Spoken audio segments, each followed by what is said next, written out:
తెలంగాణ రాష్ట్ర వ్యాప్తంగా ఘనంగా 77వ గణతంత్ర దినోత్సవ వేడుకలు జరిగాయి. రంగారెడ్డి జిల్లా కలెక్టర్ కార్యాలయంలో జాతీయ జెండాను జిల్లా కలెక్టర్ నారాయణ రెడ్డి ఎగురవేశారు. అనంతరం భారతదేశ ప్రజలందరికీ 77వ గణతంత్ర దినోత్సవ శుభాకాంక్షలు తెలిపారు. ఇంద్రమ్మ రైతు భరోసా జిల్లాలో వానాకాలం సీజన్గాను ఎకరాకు 6,000 రూపాయల చొప్పున 2,82,850 మంది రైతులకు సుమారు 323 కోట్ల రూపాయలను వారి ఖాతాలో జమ చేయడం జరిగింది.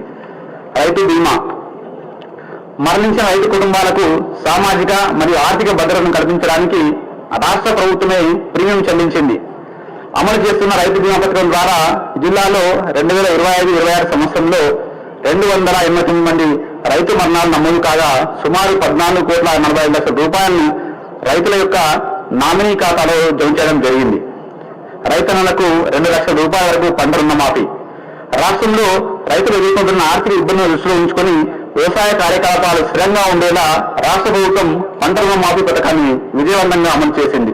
జిల్లాలో ఇప్పటి వరకు 4 విడతల్లో 1,02,268 మంది రైతులకు 759,53 లక్షల రూపాయలు రుణమాఫీ చేసింది. ఉద్యానవన పట్టు పరిశ్రమ తెలంగాణ రాష్ట్రంలో రంగారెడ్డి జిల్లా ఉద్యాన పంటల సాగులో కేంద్ర బిందువుగా గుర్తించబడి అభివృద్ధిలో ముందంజలో ఉంది. ప్రస్తుతం జిల్లా ఉద్యాన మరియు పట్టు పరిశ్రమ పంటల సాగు 71,471 ఎకరాలలో విస్తరించి ఉంది. సమీకృత ఉద్యాన అభివృద్ధి పథకం ద్వారా 2025-26 సంవత్సరంలో 447 మంది రైతులకు 239 హెక్టార్లలో మామిడి, బొప్పాయి, డ్రాగన్ ఫ్రూట్ మొదలగు పంట తోటలను, పూల తోటలను మరి కూరగాయల సాగు చేయటకు 87 లక్షల రూపాయలను రైతు ఖాతాలో జమ చేయడం జరిగింది.